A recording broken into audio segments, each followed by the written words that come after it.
पहली बार ऐसा हो रहा है जब सबसे कम समय में लागू हो जाएगी 8वें वेतन आयोग की सिफारिशें। दोस्तों, आप सबको पता है कि वेतन आयोग गठन होने के बाद 1 से 1.5 साल या कभी कभी 2 साल तक लगता है कि वेतन आयोग समिति अपनी सिफारिशें सरकार को सौंपती है। लेकिन जनवरी 2025 में 8वें वेतन आयोग के गठन के बाद एक बड़ी खबर निकल के आ रही है कि कर्मचारियों और पेंशनर्स को जनवरी 2026 का इंतजार करने की आवश्यकता नहीं है।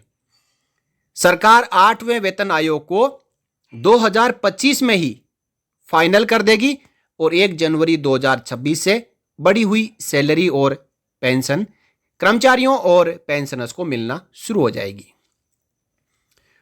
पूरी खबर को आगे इस वीडियो में हम समझेंगे। केंद्र सरकार केंद्रीय कर्मचारियों के वेतन और भत्ते की समीक्षा के लिए महंगाई के अनुरूप समय समय पर वेतन आयोग का गठन करती है।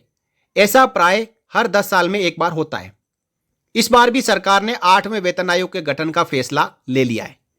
देश की आजादी से लेकर अब तक 7 वेतन आयोग का गठन हो चुका है और इनकी सिफारिशें लागू हो चुकी है। उसी के अनुसार केंद्रीय कर्मचारियों और वेतन भोगियों और पेंशन भोगियों के वेतन और भत्ते और पेंशन में बढ़ोतरी हुई है। चूंकि 7वें वेतन आयोग का कार्यकाल 31 दिसंबर 2025 तक खत्म हो रहा है, इसलिए एक नए वेतन आयोग की जरूरत थी, जिसके आधार पर 1 जनवरी 2026 से 8वें वेतन आयोग को लागू करना है। इसमें एक तकनीकी पहलू यह है कि छठे वेतन आयोग जो 2006 से 2016 तक था, इसमें एक फिटमेंट फैक्टर योजना शुरू की गई। फिटमेंट योजना यह थी कि बेसिक सैलरी में कितने गुना की बढ़ोतरी होगी, उसका एक फॉर्मूला, जिसमें नई सैलरी कैसे बनेगी, उसमें बेसिक सैलरी जो पहले वेतन आयोग की है उसको फिटमेंट फैक्टर से मल्टीप्लाई कर देते हैं तो नई सैलरी और पेंशन निकल के आ जाती है। और ये एक फॉर्मूला बनाया गया था। यह फॉर्मूला छठे वेतन आयोग में था।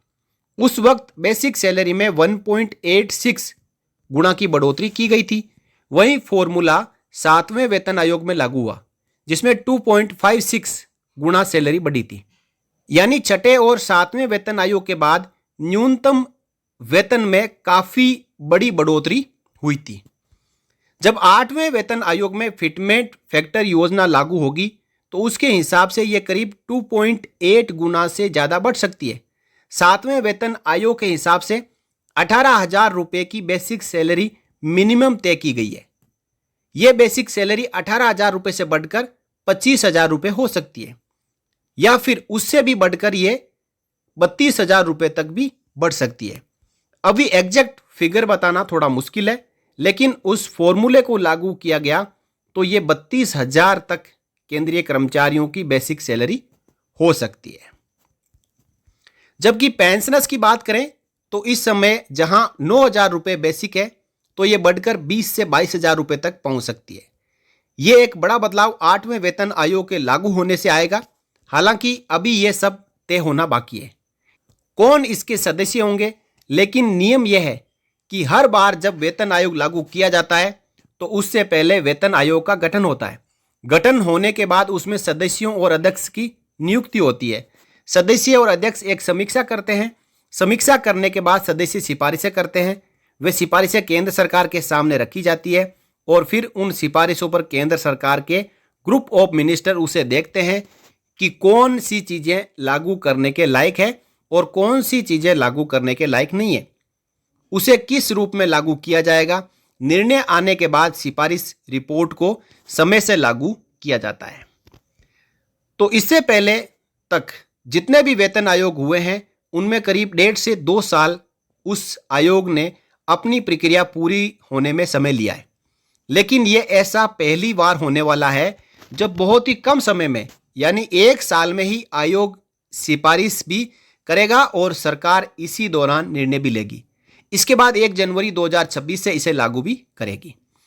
इस बार ये एक नई चीज देखने को मिल रही है कि कम समय में सरकार 8वें वेतन आयोग को लागू करेगी। दरअसल नियम यह है कि अधिकारियों का एक कॉन्फेडरेशन बना हुआ है। हमारे देश के अफसर और कर्मचारियों के अलग अलग संगठन है। जब समय पूरा होता है तो वे उससे कुछ समय पहले से सरकार के सामने अपनी मांगे रखते हैं। इस बार भी कॉन्फेडरेशन ऑफ ऑफिसर्स के एसोसिएशन ने लोकसभा चुनाव से पहले ही डिमांड रखी थी कि नए 8वें वेतन आयोग का गठन किया जाए ताकि उसकी प्रक्रिया शुरू हो सके। इसका प्रोसेस यह है कि सरकार पहले वेतन आयोग का गठन करती है, उसके बाद आयोग उस पर काम करना शुरू करता है। इस काम में काम तय किया जाता है। तो ये जो काम है वो इसमें तय किया जाता है कि बेसिक पेंशन क्या होगा, महंगाई भत्ते को कैसे सिफारिश में आंकलन किया जाए, एचआरए समेत अन्य भत्तों का निर्धारण कैसे किया जाए और हर स्तर पर इसकी वर्दी कैसे होगी। कर्मचारियों का लेवल 1 से 12 तक है। उस हर एक लेवल पर किन की जो बढ़ोतरी है कितनी होगी, ये सारे फॉर्मूला तय करके फिर वे अपनी सिफारिशों को सरकार को देते हैं। उस पर सरकार फिर अपना निर्णय लेती है।